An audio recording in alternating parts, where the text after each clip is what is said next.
Well, hello, and welcome to the sitooterie.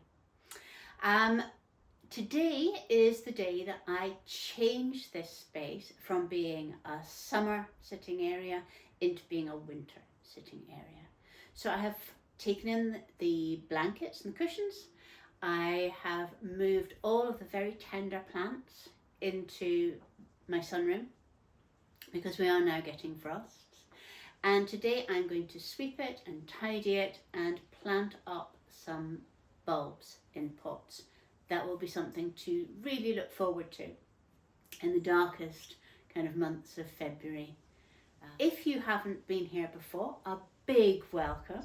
My name is Jane Lindsey and I run Snapdragon Life. I am a textile artist and a gardener and a teacher and a writer, and I am based right in the middle of Scotland, about 5 minutes from the glorious Loch Lomond. And I run an online membership club called the Studio Club, and that is for people who want to reconnect with the natural world and want to rekindle their personal creativity. If you want to know more about that, I will leave all of the links down in the description.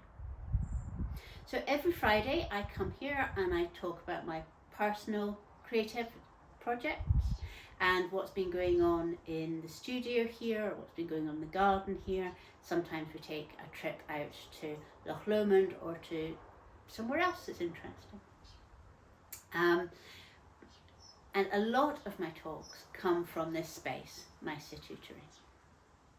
So what is a sitooterie? A sitooterie is a Scottish word for a shelter that isn't completely enclosed but gives some protection from the weather, because we have a lot of weather here in Scotland. It is somewhere that you could go and have a cup of coffee, a cup of tea, take your book, take your sewing, feel that you are outside and yet be protected from the worst of that weather. And my sitooterie, where I'm standing at the moment, is tacked on to the back of my house. So now I will take you on a tour if you'd like to come with me. Right, so this is the back of my house. It's a very standard 1980s bungalow. And about 10 years ago, we had the sunroom put on the back there and new doors out, which were obviously, they were higher than the garden. So a deck was built and then some steps coming out into the garden. A couple of years ago, Ewan replaced the decking with these wooden scaffolding boards from Glasgow wood. So coming up the steps, we've got this. Now let me stand back so you can see it in all of its glory. This stove, which we bought off Gumtree, and it is a beautiful 1970s design. We went to pick it up in the Isle of Bute. Look how gorgeous that is. And Ewan put it on top of some reclaimed flashing, I suppose, from my parents' roof. We brought back all the bits that had been chucked into their yard and have nailed it down here. You see how patchy it is.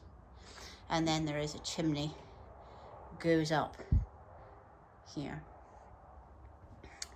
And on either side of the sitooterie, there's a wooden frame, which has been there a number of years, but it was only last year that we put up the polycarbonate sheeting, because I was convinced, and I turned out to be right, that that would make this space usable all year round. The rest of the furniture in the sitooterie is our table here, which we bought in France. And my in-laws, who died a couple of years ago, they holidayed in Provence for all of their lives. And last May, we went to kind of to sort out their caravan and get everything packed up and things. And we wanted to buy something that would remind us of them. and of their love of the south of France. So we found in an antique shop this really beautiful cafe table, which is just wonderful layers and layers of paint. And we brought that back, and we have eaten at this table all summer. It's just a beautiful piece. And then we have some French chairs, which are from Effie and Bunts, and I will link to Effie and Bunts, which is a lovely antique shop in Scotland, in the description. And now I am going to go and fill these pots with bulbs for the spring. And perhaps you'd like to come with me. Right, so I'm in the greenhouse and I am going to plant my bulbs into this pot. This is a pot that's been particularly, specifically designed for bulbs. There's not much depth, which is good for bulbs because they don't like sitting in soggy compost, but there's a lot of kind of width to it, so you can get lots and lots of flowers. There's a nice big hole there for drainage. The first thing that I'm going to do is to cover up that hole with lots of bits of terracotta. The reason for that is that I don't want the compost to go and clog the hole, but also I want there to be a kind of a space with some air in it right in the middle of this pot so that the soil remains nice and aerobic. I have here a basket full of bits of broken terracotta. And I'm going to select a few and build up a little kind of space within the pot that is just those terracotta pots. Now I'm going to fill the first layer of compost. This is a peat-free compost. It's a specifically bulb fibre compost. I'm not quite sure what that means. It might mean that there's some charcoal in it, which keeps it a bit fresher. And I'm going to put in the layer here that is covering those crocs. There you go. So that's up about this far in my pot, maybe one more handful. And then on top of this, I'm going to put my first layer of bulbs. But before that, I've got a little aluminium tub here, which I have full of mycorrhizal powder. And any time that I'm using commercial compost, so something that hasn't been out in the ground, I just put in a pinch of mycorrhizal compound to help the roots of the bulbs develop useful fungus. And one of the reasons that I do that is that I'm intending that all of the bulbs that I have in here this year, next year will be out in the garden. So the bottom layer is going to be narcissi. These are some narcissi martinet, which I've got from Peter Nyson Bulb Company. And see, nice round bulbs. You see already they're beginning to sprout. Martinet is a jonquil narcissi. It has 3 or 4 heads per stem and they're really beautifully scented. And that's one of the reasons that I want to have that outside, sort of like the door, when every day I'm coming backwards and forwards through that space and it's going to just catch all of the beautiful scent. So I'm going to place in these narcissi. Now I have 30 to fit into this pot. So in the bottom layer, I will put the first 20 and then I will backfill it with soil. And then I will put a layer of 10 in between the sheets. And that means that you can get an incredible, now that does not look like it's the same thing, but we'll give it a go. You can get an incredible show of flowers by really squashing in the bulbs. So that's the first 10, and I'll put the next 10 in here.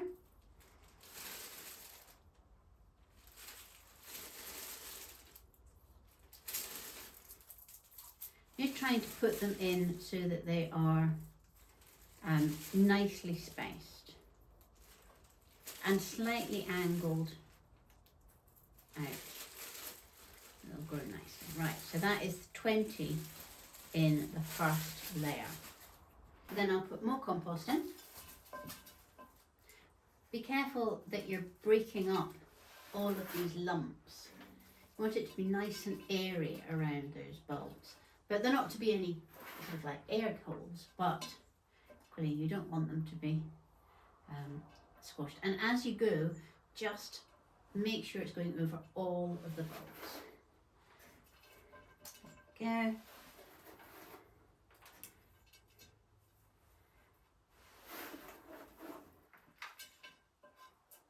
Then I'm going to scatter some more of this powder right the way across here and get my final bag of narcissi. And here I can see the little shoots pressing up, so I know where to put my bulbs in between them.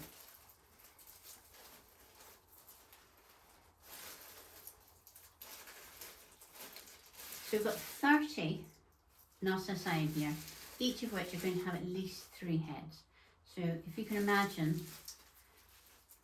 come the beginning of April, this is going to have 100 narcissi flowers. Right. There we go. And even more compost. Right over the top.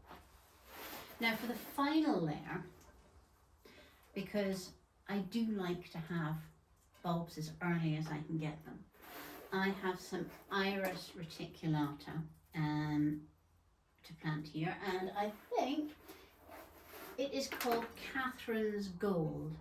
So it's a very pale, creamy goldy yellow. It's a beautiful iris, and it does have a little bit of a scent. So I'm going to plant a layer over the top of this that is just going to be iris reticulata. And as the narcissi are still dormant down here, it will be blooming with all of these flowers. And then when the flowers fade, the little tiny wispy leaves of the iris come up, and that, I think, it just gives a really nice kind of texture, I suppose. A change of texture while the narcissi leaves just come up themselves, and then before there's any flowers, you also have this wispy grass-like kind of thing. Right, so we're probably at the stage that I can plant the iris here.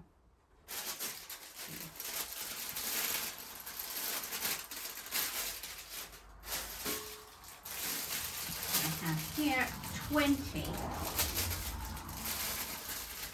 Card just went past. That was not very well. 20 iris reticulata.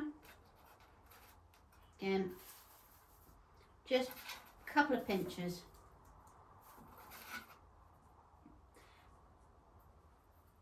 And although you plant bulbs to double their height, with these ones, I'm not so bothered. I'm probably going to plant them about this deep. So I'm just going to squidge them into the soil here.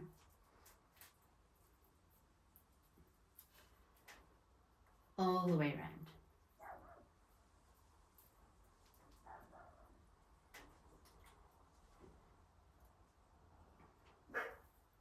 And bulbs are amazing things. They are really forgiving. They will grow up like this. If you've ever had a bag of tulip bulbs that you've forgotten to plant, and you'll find that they have kind of crawled out and up and are really, really doing their best. But if you are wanting to keep your bulbs from year to year, if you're wanting to plant them out into the garden, so finished here, it's worth really treating them nicely, because that will mean that the bulb itself remains nice and firm and full and can carry life on to next year. Use the rest of the compost just to put that on top of there.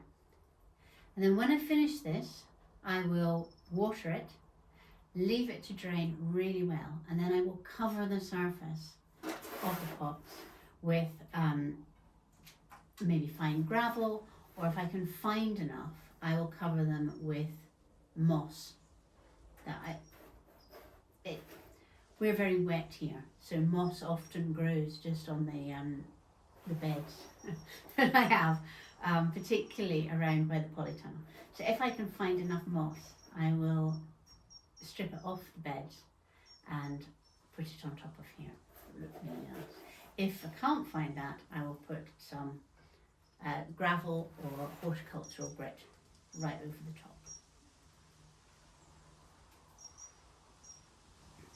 Go. Beautiful. Now I'll go and water this. Oh, tips if you have mice.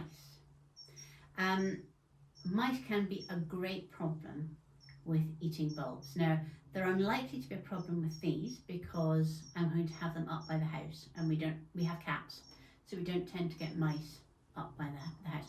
But when I have planted pots elsewhere, the thing that I have done to deter mice is to soak a cloth. It's exactly the same thing that I do for sweet pea seeds, to soak a cloth in meths or white spirit, something like that, that has that smell, and then very gently just wrap the bulbs into it, and the scent goes into the covering of the bulb, and that means that the mice will not go near it. That is the theory anyway. I don't know about squirrels. We do not have squirrels here, so I've never tested it with squirrels, but I will cross my fingers for you.